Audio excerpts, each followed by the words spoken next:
أعوذ بالله من الشيطان الرجيم بسم الله الرحمن الرحيم قال أتعبدون ما تنحتون والله خلقكم وما تعملون قالوا ابنوا له بنيانا فألقوه في الجحيم فأرادوا به كيدا فجعلناهم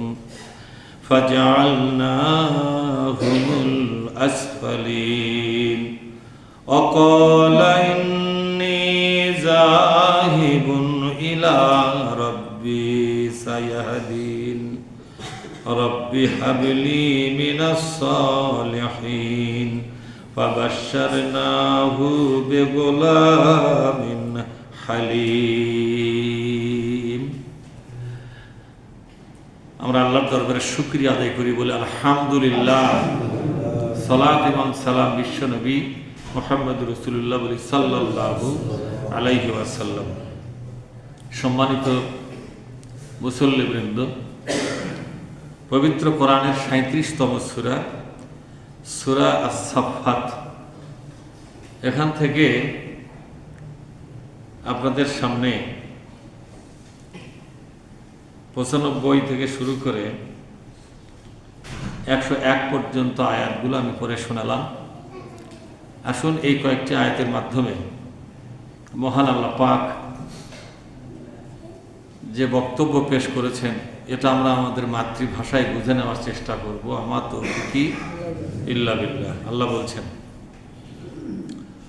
ক্বালা আতা'বুদুনা মা তানহিতুন। ইব্রাহিম আলাইহিস সালাম বলেছিলেন, হে আমার জাতি, নিজের হাতে যে মূর্তি বানাও সেই মূর্তির দাসত্ব করো কেমনে, পূজা করো কেমনে? এগুলো তো তোমরা নিজের হাতে বানিয়েছ। নিজের হাতে বানানো জিনিসের কাছে মাথা নত করে দেওয়া, তাকে প্রভু বলে মানা, দেবতা বলে মানা, এর চাইতে মূর্খামি, এর চাইতে জেহালাত আর হতে পারে না। নির্বুদ্ধিতা, পথভ্রষ্টতা প্রমাণ হয়, জ্ঞানী প্রমাণ হয় না, অজ্ঞতা প্রমাণ হয়। একটা শিক্ষিত জাতি কি করে চিন্তা ভাবনা ছাড়া নিজের হাতের বানানো একটা জিনিসের সামনে মাথা নত করে দিবে, তাকে দেবতার আসনে বসাবে, এটা কি করে সম্ভব? কে বলেছেন? ইব্রাহিম আলাইহিস সালাম। কে বলেছেন? জোরে বলুন। তার জাতির সামনে কিভাবে তিনি দাওয়াতি কাজটা করেছেন। ইরাকের মানুষ ছিলেন ইব্রাহিম আলাইহিস সালাম। ঘটনাটা ইরাকের মধ্যেই ছিল। ইরাকের শাসনকর্তা ছিলেন কে? সরকার নমরুদ। এই নমরুদের সরকার সেখানে প্রতিষ্ঠিত ছিল। ইরাকের জনগণ মূর্তিকে আল্লাহ মনে করত না। তারা মনে করত যে এই মূর্তি সেই লোকদেরই মূর্তি তৈরি হয়েছে যে লোকদের সাথে আল্লাহর খুব গভীর সম্পর্ক ছিল। তাদেরই চেহারাকে কেন্দ্র করে তাদের অস্তিত্বটাকে সমাজে এবং দেশে সকলের কাছে গ্রহণযোগ্য করার জন্য, ঐতিহাসিকভাবে স্মরণীয় করে রাখার জন্য তাদেরই দেহের আকৃতি দিয়ে মূর্তি তৈরি করা হয়েছে। এই মূর্তিগুলোকে সম্মান করলে সম্মানটা পাবে এই মূর্তির যে লোকটা আগে দুনিয়াতে বেঁচে ছিল সেই লোকটা। আর ওই লোকটা যদি সম্মান পায় তো রুহের জগতে এবং মৃত ব্যক্তি যে এখানে থাকে সেই জগৎ থেকে আল্লাহকে সরাসরি কিছু বলবে, আল্লাহ তখন তার কথা শুনে আমাদের জন্য রহমতের দুয়ার খুলে দেবে। নাউজুবিল্লাহ বলেন। আল্লাহ কোরআনে সূরা জুমারের মধ্যে বলেছেন, মা না'বুদুহুম ইল্লা লিয়ুকাররিবুনা ইলাল্লাহি যুলফা। এই মূর্তিগুলোর কোন ইবাদত আমরা করি না, এগুলোকে আসলে আমরা সম্মান করি, শ্রদ্ধা করি, এগুলোকে ভালোবাসি। এই জন্য এই মূর্তিগুলোকে আমরা সম্মান শ্রদ্ধা করি, ভালোবাসি। এই মূর্তিগুলো আল্লাহর কাছে আমাদের গ্রহণযোগ্যতা বাড়াইয়া দিবে। নাউযুবিল্লাহ।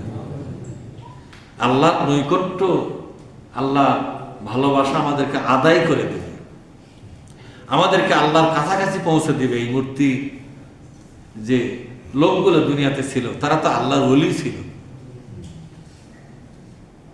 দেখছেন তাদের মূর্তি পূজার উদ্দেশ্য কি? উদ্দেশ্য হলো আল্লাহর নৈকট্য হাসিল। ওই উদ্দেশ্য কি জোরে বলুন? আল্লাহর নৈকট্য হাসিল। পদ্ধতি কি? যে পদ্ধতি তারা অবলম্বন করেছে এটা আল্লাহ রসুলের দেওয়া পদ্ধতি নয়। আল্লাহ নবী বলেছেন, কোন ব্যক্তি যদি মূর্তি বানায়া মূর্তিকে সম্মান করতে গেল, সেদিন থেকে ইসলাম থেকে সে বের হয়ে গেল। নাউযুবিল্লাহ। তার ঈমানকে সিজ করা হবে, মুসলমানদের দপ্তর থেকে তার নামটা কেটে দেওয়া হবে, মুশরিকদের তালিকার মধ্যে নামটা অন্তর্ভুক্ত হয়ে যাবে। কিয়ামতের দিন শিরককারীদের সঙ্গে তার হাসর হবে। নাউযুবিল্লাহ। মহাবিপদ।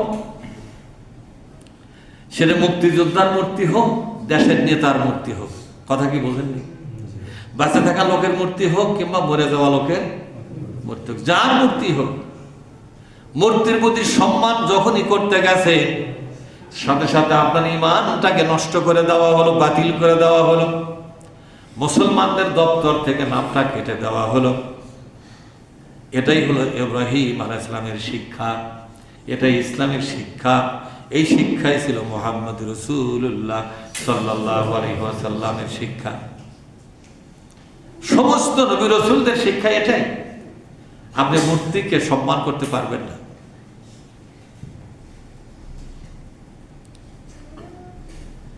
সম্মানিত ভাইয়েরা,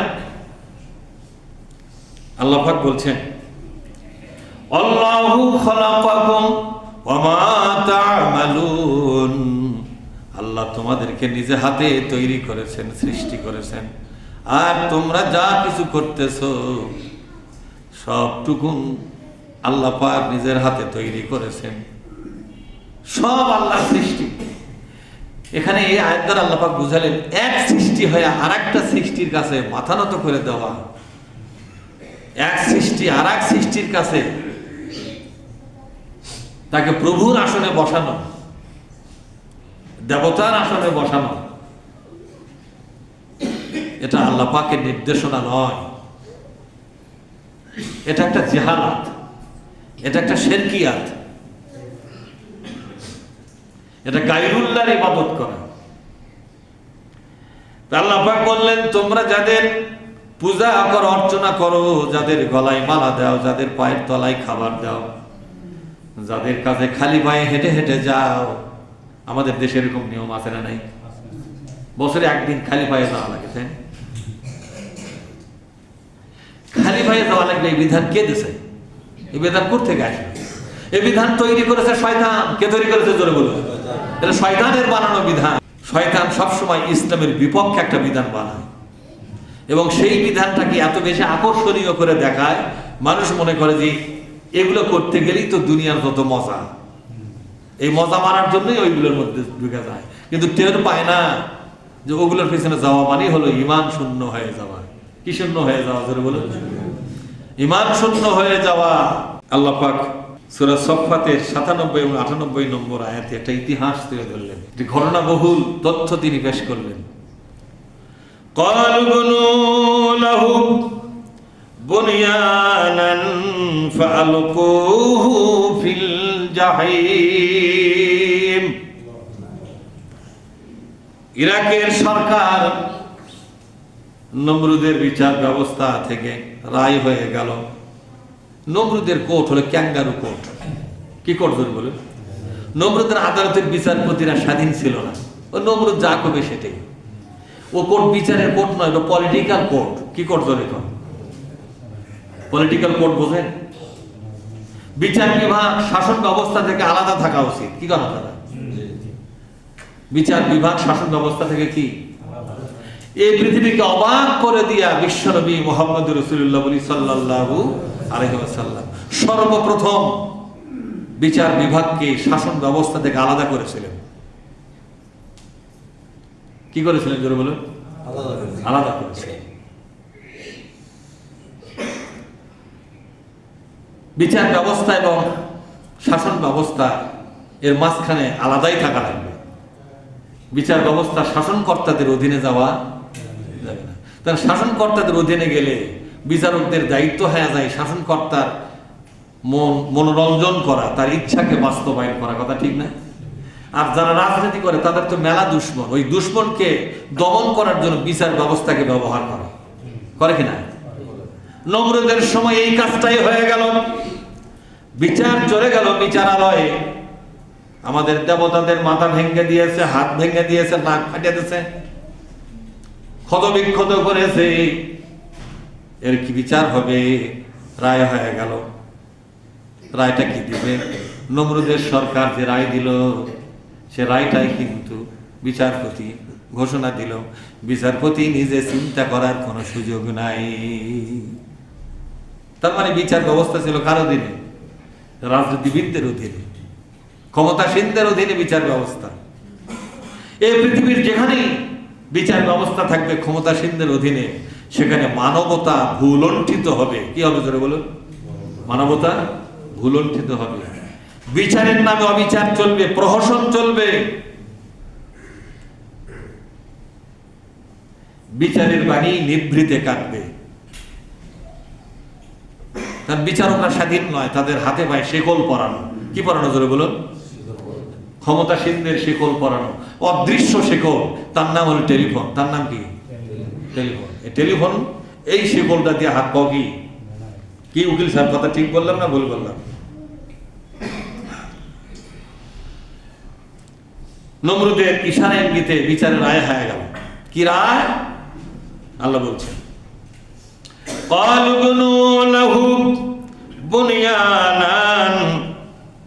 তার জন্য একটা আগুনের গর্ত তৈরি করো। একটা গর্ত বানায় সেখানে অসংখ্য শুকনা কাঠ দিয়া, কয়লা দিয়া আগুন জ্বালায়া দাও। দাও দাও করে আগুন জ্বলবে। আগুন যখন জ্বলা শেষ হয়ে গেল, আগুনের জ্বালানোর কাজ যখন শুরু হয়ে গেল, আগুন যখন দাও দাও করে জ্বলতে থাকলো, ঠিক সেই সময় ফালকুহু ফিল জাহিম, এই জ্বলন্ত আগুনের ভিতরে ইব্রাহিমকে নিক্ষেপ করো। জীবন্ত আগুনে পুড়ে মারা লাগবে। ওই কেন মূর্তি ভাঙল? বলেন তো, মূর্তি ভাঙার শাস্তি আগুনে পুড়ে মারা কিন্তু সেই সময় বিধান ছিল না। এই বিধানটা দিয়েছে নমরুদীয় রাজনৈতিক অফিস থেকে। কোন অফিস থেকে ধরে বলুন? পলিটিক্যাল অফিস থেকে রায় দিয়েছে। ওই রায়টাই বিচারপতি ঘোষণা করতে বাধ্য হয়েছে। ওর নিজের চিন্তা করার কোনো সুযোগ নাই। যুগে যুগে একদল ডিক্টেটর, স্বৈরাচার, একদল জালেম শাসক, তারা বিচার ব্যবস্থাকে হাতের মুঠোর মধ্যে করে নিয়ে অসংখ্য নিরপরাধ মানুষকে হত্যা করেছে, শুধুমাত্র তাদের রাজনীতির সামনে একটু সমালোচনা করে দেখে। কথা ঠিক না ব্যাটি চলে? কিন্তু বিচারপতির একজন কি আছে জোরে? একজন বিচারক আছে না নাই? বাদশাহ আছে না নাই? এই বিচারপতিদের বিচার যেদিন হবে, এই বাদশাদের, এই ক্ষমতাসীনদের বিচার যেদিন হবে, সেদিন গোটা দুনিয়াবাসী দেখবে যে বিচার কত নির্মম হতে পারে। সেই ইতিহাসটা আল্লাহ পাক এই সূরার মধ্যে তুলে ধরেছেন। সুবহানাল্লাহ বলবেন না? আল্লাহ পাক বুঝাচ্ছেন, ওরা ওদের আদালত থেকে রায় দিয়ে দিল। এটা আদালতের কোনো রায় ছিল না, এটা ছিল আপনার রাজনৈতিক রায়, পলিটিক্যাল রায়, ক্ষমতাসীনদের ইশারা ইঙ্গিতের রায়। এটা ছিল। বিচারপতিরা স্বাধীনভাবে বিচার করতে পারে নাই। আর একটা উৎকৃষ্ট উদাহরণ, ইউসুফ আলাইহিস সালাম, তার বিচার চলে গেল আদালতে। তিনি আদালতের সামনে বললেন, ও বিচারপতি, জুলেখা আমাকে নষ্ট করতে চেয়েছিল, আমি তার হাত থেকে বাঁচার জন্য দৌড় দিলাম দরজা পর্যন্ত। জুলেখা আমার পিছনে টান দিয়েছিল আমাকে আটকাবার জন্য। এই যে দেখেন, আমার যে জুব্বাটা গায়ে ছিল, জামাটা গায়ে ছিল, জামার পিছনে ছেঁড়া, সামনে কিন্তু আমার কোনো ক্ষতবিক্ষতের দাগ। আমি যদি জুলেখাকে আক্রমণ করতাম, সামনে দিয়েই তো করতাম। জুলেখা যদি আমার কাছ থেকে বাঁচার চেষ্টা করতো, তাহলে সামনে দিয়েই বাঁচার চেষ্টা করতাম। আমার মুখ এবং আমার সামনের কাপড়, আমার চেহারা, আমার হাত পা গুলো ক্ষত বিক্ষত হয়ে যেত তার খামসা দিয়া। তারা বাঁচার জন্য সে যে আমাকে আক্রমণ করতো, তাতে আমার সামনেই তার চিহ্ন পাওয়া যেত। বিচারপতি যেন বলতেছিল, ওইসু সবই বুঝেছি কিন্তু বেকাদাত পড়েছি। সবই বুঝেছি কিন্তু কি পড়েছি? রায় তো আমি দিচ্ছি না, আমি রায় দেওয়ার শুধু মাইক মাত্র। রায় আসতেছে পলিটিক্যাল অফিস থেকে। কোন জায়গা থেকে বলেন? সে পলিটিক্স কার? মিশরের যে সরকার ছিল, সেই সরকার রায় দিয়ে দিল, ক্ষমতাসীনের রায়।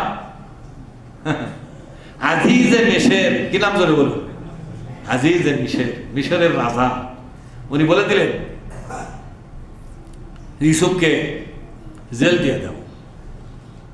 অ্যাটেম্প টু রেপ, ধর্ষণ করবেই ধরছিল। অ্যাটেম্প টু মানে প্রস্তুতি নিয়েছে, অ্যাটেম্প নিয়েছে, ধর্ষণ রেপ করবে।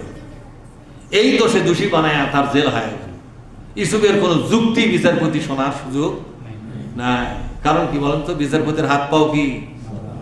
কারণ মিশরে বিচার ব্যবস্থা, শাসন ব্যবস্থা আলাদা ছিল না। বিচার ব্যবস্থা ছিল শাসন ব্যবস্থার অধীনে। এই দুনিয়ার যতগুলো দেশে বিচার ব্যবস্থা শাসন ব্যবস্থার অধীনে চলে গেছে, সেখানেই বিচার ব্যবস্থা স্বাধীন মতামত দিতে পারে নাই। বিচারকদের হাত পাওয়া ছিল বাধা। শাসক শ্রেণী যে রায় দিতে বলেছে, সে রায় দিয়ে একদল নিরপরাধ মানুষকে তারা হত্যা করেছে, নিরপরাধ মানুষগুলোকে জেলে ভরেছে, জরিমানা করেছে, পঙ্গু বানালো, তিলে তিলে একটা পরিবারকে ধ্বংসের কিনারায় দাঁড় করালো। কথা ঠিক না? মিশরে এটা ছিল, নতুন পৃথিবী নয়। এই ঘটনা আগে থেকেই চলছে। ইতিহাসটা শুনে আপনাদের লস হলো? যেরকম লস হলো আপনাদের, জানতেন না তো ইতিহাসটা। আল্লাহ পাক বলছেন,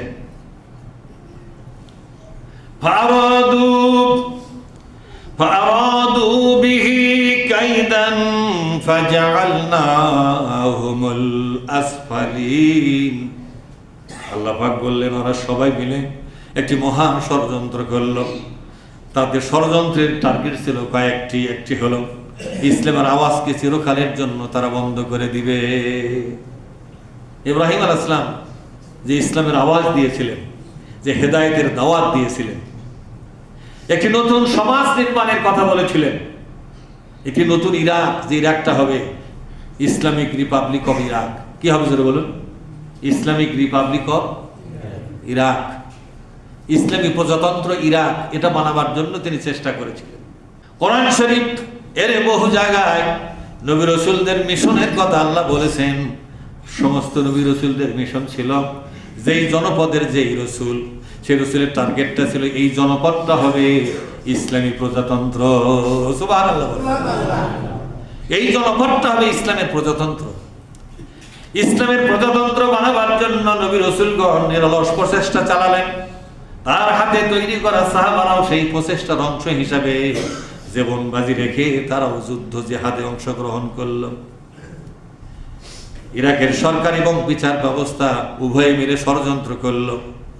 ইসলামের এই দাওয়াতি কার্যক্রম, নতুন একটা দেশ গঠন করার যে চেষ্টা সাধন আন্দোলন চলছে, এটার চিরদিনের জন্য কবর রচনা করা হবে। কি রচনা করা হবে? কবর রচনা করবে। 2 নম্বর হলো, ইব্রাহিম যেহেতু আমাদের চলমান ধর্ম বিশ্বাসের উপর আঘাত করেছে, ইব্রাহিমের কথাবার্তা, তার বক্তৃতা বিবৃতি শুনে এ জাতির জ্ঞানীমান লোকেরা বলতেছে, ইব্রাহিমের কথা কিন্তু সঠিক। আমরা কিসের পূজা করি, কার পিছনে দৌড়াই, নতুন করে আমাদের চিন্তা করা দরকার। একটা ঝাঁকি কিন্তু পড়ে গেছে, ঝাঁকি কিন্তু ইরাকের মধ্যে।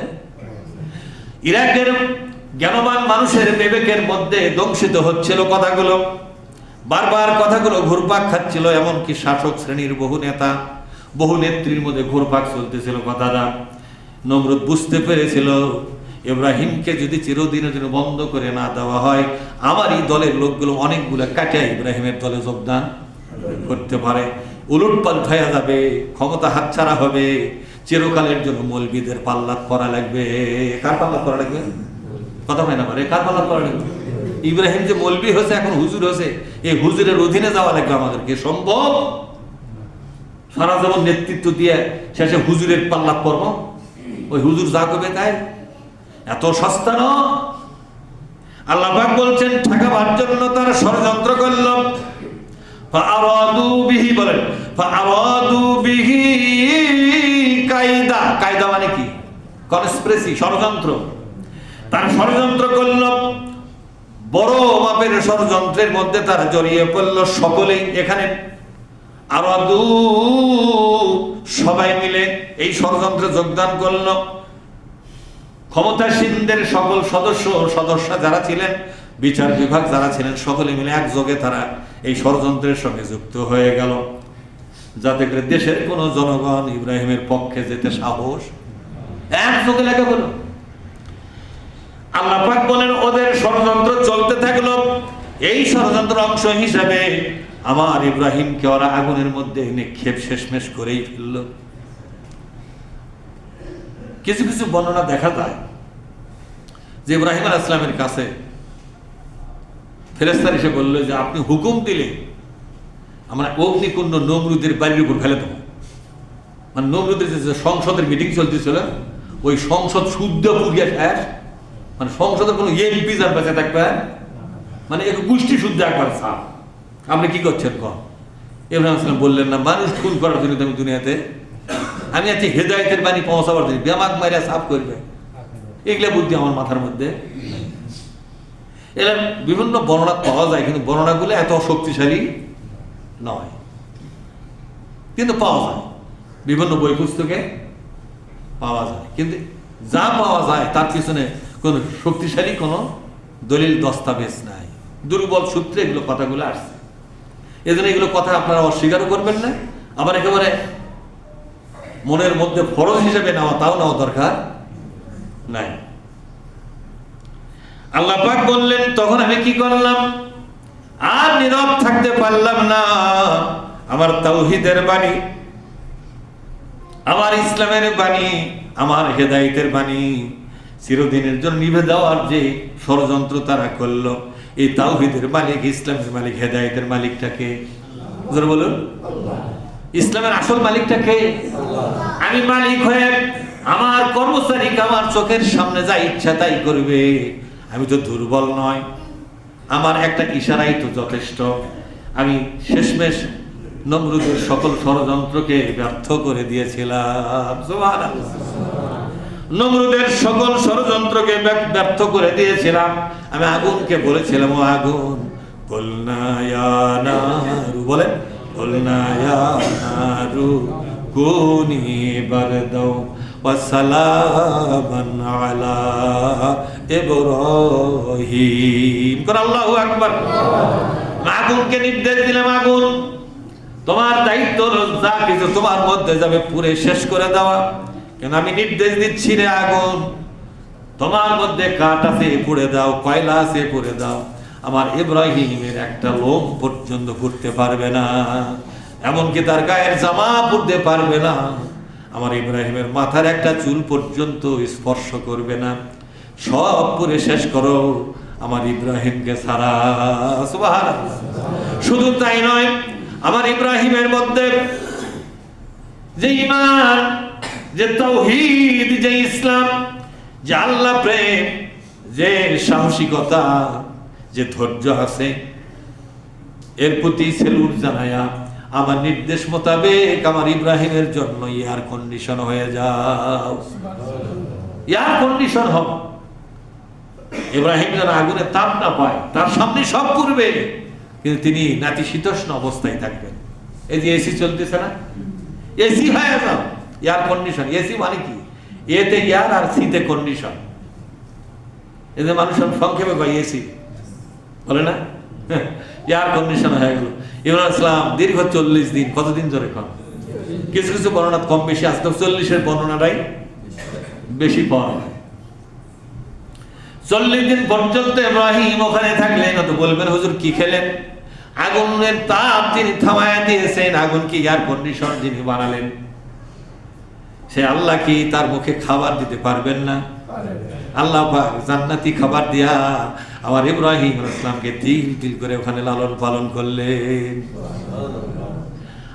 হযরত ইব্রাহিম আলাইহিস সালাম আগুন থেকে বের হওয়ার পরে বিশ্বনবী বলেন, আমার ইব্রাহিম, আমার ভাই ইব্রাহিম। বিশ্বনবী বলতেন সকল নবী ভাই ভাই, ঠিক না? আমার ভাই ইব্রাহিম, তিনি বলে গেছে চিরদিন আমি যতদিন বেঁচে ছিলাম এই দুনিয়ায়, বেঁচে থাকা পর্যন্ত যতদিন একটু শান্তি পেয়েছি, আমার সমস্ত শান্তি একত্র করলে 40 দিনের শান্তির সমান হবে না। জীবনে কোনোদিন এত শান্তি পাই নাই। শারীরিক ভাবে, মানসিক ভাবে আমাকে তরুতাজা করে রাখা হয়েছিল। কোনোদিন একটি কষ্ট কাকে বলা হয় আমি বুঝতে পারি নাই। মহান আল্লাহ পাক আমাকে যেন জান্নাতি পরিবেশে লালন পালন করেছিলেন 40টা দিন। আল্লাহ তার বান্দাকে যদি সাহায্য করে, কেউ কি ঠেকাতে পারে? পারে? আল্লাহ পাক বলছেন, আমি আমার দায়িত্ব নিলাম, আমার ইব্রাহিমকে রক্ষা করলাম, তাদের ষড়যন্ত্রকে ব্যর্থ করে দিলাম। অকয়লাম ইন্নী জাহিবুন ইলা রাব্বি সায়াহদিন। কর আল্লাহু আকবার। আগুন থেকে তিনি যখন বের হয়ে গেল, তার বাবা তাকে বলল, ইব্রাহিম বেঁচেই যখন গেলে তখন হয় আমার কাছ থেকে চলে যাও, আর না হয় আমি তোমাকে পাথর দিয়ে দুনিয়া থেকে শেষ করে দেব। বাবা পর্যন্ত নমরুদের দালাল, নাউজুবিল্লাহ পাঠ করে। নিজের বাপ নমরুদের দালাল। হায় কি রে! নিজের বাবা তাকে বলল, ফাইনলাম তানতাহি, বলেন ফাইনলাম তানতাহি লানারজুমান্নাকুম, তোমরা যদি বিরত না হও তাহলে তোমাদেরকে পাথর দিয়ে শেষ করব। আর ইব্রাহিমের বাবাও বলেছিলেন, তুমি যদি বিরত না হও আমি অবশ্যই তোমাকে লায়ারজুমান্নাকা, তোমাকে পাথর মেরে শেষ করে দেওয়া হবে, অথবা ওয়াহাদুরিনি মালিয়া, আমার কাছ থেকে অনেক দূরে তুমি চলে যাও, মানে দেশান্তর হয়ে যাও, তোমাকে ত্যায্য করলাম। কি করলো? জোরে ঘর ত্যায্য করে দেশ থেকে বের করে দিল। ইব্রাহিম আলাইহিস সালাম তার ভাইয়ের ছেলে লূত আলাইহিস সালামকে সাথে নিয়ে ওই যে বের হয়ে গেলেন, আর কোনোদিন ইরাকের দিকে ফিরে তাকান নাই। সুবহানাল্লাহ। তিনি বললেন, আমার আজকে আমার বাবা নাই, মা নাই, বাড়ি নাই, ঘর নাই, কোনো টাকা পয়সা নাই, পরনের একটু লুঙ্গি নিয়া, গায়ের একটা জামা নিয়া খালি পায়ে বের হয়ে গেলেন তিনি। বিশাল মরুভূমি পাড়ি দিয়া তিনি কোথায় যাবেন? যাওয়ার আগে শুধু জাতির উদ্দেশ্যে বলে গেছিলেন, তোমরা আমাকে বের করে দিচ্ছ ঠিকানাবিহীন অবস্থায়, সামনে মরুভূমি রে, ইরাকের সামনে মরুভূমি, মরুভূমি কেমনে পাড়ি দিব জানি না, এই মরুভূমি পাড়ি দিয়া কোথায় যাবো তাও তো জানি না, কিন্তু আমি এমন এক আল্লাহর ইবাদত করি রে, এমন এক আল্লাহর বন্দেগী আমি করি, ওই আল্লাহ নিজের দায়িত্ব আমাকে পথ দেখায় দিবে। আমার আশ্রয়স্থল পৃথিবীতে আর নাই। দুনিয়ার সমস্ত ঠিকানা যদি বন্ধ হয়ে যায়, দুনিয়ার সমস্ত আশ্রয়স্থল যদি বন্ধ হয়ে যায়, আল্লাহ পাক একাই তার বান্দাকে আশ্রয় দিয়ে আগলিয়ে রাখতে পারে কি পারে না? তিনি বললেন, জাতির উদ্দেশ্যে দরাজ কণ্ঠে বলে দিলেন, কয়লা, তিনি বললেন, ইন্নী জাহিবুন, আমি যাচ্ছি, আমি যাচ্ছি, ইলা রাব্বি, আমি আমার আল্লাহর কাছে চলে গেলাম। আল্লাহ ছাড়া আমার আপন নাই। জ্ঞাতি গোষ্ঠী, শাসক গোষ্ঠী, এই শাসক গোষ্ঠী ছিল আমার আব্বার আপন, তারাও আমার দুশ্মন হলো, বাবাই দুশ্মন হলো। মা তখন বেঁচে ছিলেন কিনা তেমন একটা বর্ণনা পাওয়া যায় না, যে বেঁচে থাকেনও মায়ের কোনো ভূমিকা তখন ছিল কিনা, মানে মা তার ভূমিকা রাখতে পেরেছেন কিনা এটা ইতিহাসে আসে না। ভাই আমার, তিনি বলে গেলেন, আমি আমার আল্লাহর কাছে গেলাম, নিজেকে আল্লাহর কাছে আশ্রয় দিলাম। এই শিক্ষাটা আল্লাহ পাক সূরা নাস এবং ফালাকের মধ্যে বলেছেন, কুল আউযু বিরাব্বিল ফালাক মিন শাররি মা খালাক। ও বান্দা, জীবনে পরিস্থিতির অন্ধকারে যদি পড়ে যাও, কিসের অন্ধকারে জোরে বলুন? জীবনের কঠিন করুণ পরিস্থিতি, নির্মম পরিস্থিতির অন্ধকারে যদি পড়ে যাও, এই দুনিয়ায় কারো কাছে তোমার ঠিকানা নাই, আশ্রয় নাই, একটু কেউ সান্ত্বনার বাণীও শোনায় না, সবাই দূর দূর করে তাড়িয়ে দেয়, কোথাও কোনো বিচারও পাও না, তুমি কি করো? আউযু বিরাব্বিন নাস, মানুষের যিনি রব সে আল্লাহর কাছে তুমি নিজেকে সুপর্দ করে দাও। আল্লাহ তোমাকে আগলিয়ে রাখবে। সুবহানাল্লাহ। কারো প্রয়োজন নাই। মহাসত্য ধারণ করতে গিয়ে যদি সবাই দুশ্মন হয়, হবে? আপনি নিজেকে আল্লাহর কাছে সুপর্দ করে দেন, আল্লাহ আপনাকে আশ্রয় করে দেবে। এই ছোট্ট দুটি সূরা, সূরা নাস এবং ফালাক, এই ছোট্ট দুটি সূরা যদি কোনো মুসলমান একবার গভীর মনোযোগ সহকারে এর অর্থ এবং ব্যাখ্যা এবং শিক্ষা এবং এর তাৎপর্য যদি অনুধাবন করে, এই মুসলমান পৃথিবীর সেরা একজন সাহসী মুসলমান। সে কাউকে পরোয়া করবে না। বাড়ি ভেঙে গেছে যা, তার নাগরিকত্ব চলে গেছে যা, তাকে ত্যায্য করা হয়েছে ও, ওগুলো কোনো চিন্তাই করবে না, কারণ নিজেকে সুপর্দ করবে কার কাছে? কুল আউযু বিরাব্বিল ফালাক, যিনি অন্ধকারকে বিদায় করে দিয়া ভোর করতে পারেন, তিনি তো ফালাক। রব্বুল ফালাক কে বলেন? আল্লাহ পাক বলছেন, ও বান্দা, জানো না তুমি এই দুনিয়ার অমানিসা রাত, গভীর রাত, অমাবস্যা রাত বিদায় করে দিয়া ভোরে দিনের সূর্যকে আমি উদিত করে দিয়া দুনিয়াটাকে আলোকিত করে দিতে পারি। তোমার জীবনে যদি অন্ধকার নেমে আসে, আমার কোরআনের পথে থাকার জন্য, আমার কোরআনকে বিজয়ী করার এই চেষ্টা সাধনা করতে গিয়া দুনিয়ার মানুষেরা তোমার উপর যে অন্ধকার নেমে দেয়, দুনিয়ার মানুষরা তোমার জীবনকে দুর্বিষহ করে দেয়, দুনিয়ায় তুমি যদি অন্ধকার দেখো, আর কোন আশ্রয় খোঁজার দরকার নাই, আমি আল্লাহর আশ্রয়ে আসো, আমি কথা দিলাম আমি তোমাকে আগলিয়ে রাখবো। মহাবিশ্বের মালিক আল্লাহ তাআলা আমাদের সকলকে এই কথাগুলোকে উপলব্ধি করবার তৌফিক দিন। আল্লাহুম্মা আমিন। আসসালামু আলাইকুম ওয়া রাহমাতুল্লাহ।